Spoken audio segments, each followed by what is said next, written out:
Factory పెట్టేశారు. కాలికట్ల factory పెట్టారు, 1501లో కడనూరులో కూడా ఫ్యాక్టరీ పెట్టారు. అంటే ఓవరాల్గా ఈ కాలికట్టు కేరళ మొత్తం కూడా పోర్చుగీస్ వాళ్ళకు ఆధిపత్యం చలాయిస్తున్నారు. ఇప్పుడు వీళ్ళు గవర్నర్ని అపాయింట్ చేస్తారు. వ్యాపారం బాగా జరుగుతుంది, డబ్బులు వస్తున్నాయి, పోర్చుగీస్ వాళ్ళకి గూడ్స్ బాగా అందుతున్నాయి, మంచి పట్టు ఉంది, ఆర్మీ చాలా స్ట్రాంగ్గా ఉంది. కాబట్టి ఇప్పుడు గవర్నర్ని పంపిస్తారు. సో ఇక్కడ నుంచి గవర్నర్స్ వస్తారన్నమాట. పోర్చుగీస్ యొక్క గవర్నర్లు వచ్చి ఆ ప్రాంతాన్ని పరిపాలిస్తారు. ఏది కాలికట్ తీరం మొత్తాన్ని కూడా వాళ్ళ కంట్రోల్ తీసుకుంటారు. అర్థమైందా? రాజులను ఓడించి వాళ్ళ కంట్రోల్ తీసుకుంటారు. కాబట్టి ఆ వచ్చిన గవర్నర్ ఎవరంటే ఫ్రాన్సిస్ డి ఆల్మేడా. ఇతరనమాట. ఇతను appointed governor of India in the 1505 task with the consolidating Portuguese power by disrupting Muslim trade.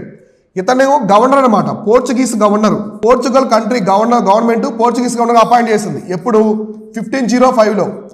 So ఎందుకు అపాయింట్ చేసిందంటే ఈ ముస్లింల వ్యాపారాన్ని కంప్లీట్గా దెబ్బతీయాలి, అరబ్బుల వ్యాపారాన్ని కంప్లీట్గా మనం దెబ్బతీయాలి, మొత్తం డిస్రప్ట్ చేయాలని చెప్పేసి వీళ్ళు ప్రభుత్వం తరఫున గవర్నర్ని పంపిస్తారు. ఇప్పటివరకు కేవలం వ్యాపారులు వచ్చారు, కమాండర్ వచ్చాడు. ఈసారి గవర్నర్ని అపాయింట్ చేశారు. పోర్చుగీస్ తరఫున ఇండియాలో ఒక గవర్నర్ని అపాయింట్ చేశారు పోర్చుగీస్ వాళ్ళు. ఏమని? ఇక్కడ అరబ్బులు చేసే వ్యాపారం మొత్తాన్ని కూడా మనం ధ్వంసం చేసి మనం మోనోపాలీ చేయాలి, ఆధిపత్యం చలాయించాలి. అంటే ముస్లింల యొక్క ట్రేడు, అరబ్బుల యొక్క వ్యాపారాన్ని మనం దెబ్బతీయాలని చెప్పేసి వీళ్ళు భావించారనమాట. అందుకోసమే ఇతన్ని తీసుకొచ్చారు. అయితే faced challenge from the Zamorin and the Mamluk sultan of the Egypt అనమాట. అయితే ఇక్కడ ప్రధానంగా అంశం ఏంటంటే ఈ పోర్చుగీస్ వాళ్ళు ఎప్పుడైతే గవర్నర్ అపాయింట్ చేశారో అది ఆ కాలికట్లో ఉన్నటువంటి రాజుకు నచ్చదు, జామోరిన్కి. సో జామోరిన్ కూడా యాక్సెప్ట్ చేయడు. అలానే ఈజిప్టు ఆ సుల్తాన్ అనమాట, ఈజిప్టు సుల్తాను. అప్పట్లో అరబ్బులు కదా ఈజిప్టు. సో ఈజిప్టు సుల్తాన్ కూడా అరబ్బు కదా.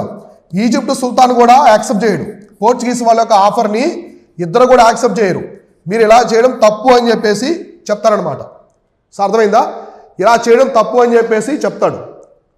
అయితే ఇక్కడ జరిగే ప్రధానమైన అంశం ఏంటంటే ఇతని కాలంలోనే గుజరాత్లో కూడా ముస్లిం పాలనే ఉంటుంది. గుజరాత్లో ముస్లిం పాలన ఉంటుంది. కాలికట్లో జామోరిన్ ఉన్నాడు కేరళలో. ఈజిప్ట్లో వచ్చేసి అరబ్బులు ఉన్నారు. సో ఇక్కడ ఇతనికి 3 వైపుల నుంచి వ్యతిరేకత వస్తుంది. ఎవరికి?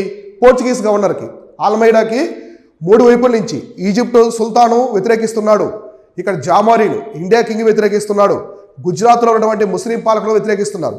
దీంతో అతను ఆలోచిస్తాడు, వీళ్ళందరినీ కూడా మన ఆర్మీతో వీళ్ళని ధ్వంసం చేసి పడేసేయాలని చెప్పేసి పోర్చుగీసు గవర్నర్ భావిస్తాడు.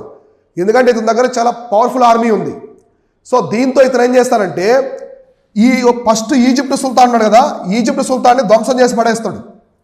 మొత్తం ఈజిప్ట్ మీద అటాక్ చేసి ఈజిప్టు ఉన్నటువంటి సుల్తాను వాళ్ళ సైన్యాన్ని మొత్తాన్ని అల్లకల్లోలం చేసేస్తాడు. సో దీంతో ఈజిప్టు సుల్తాను తోకముడుచుకుంటాడు.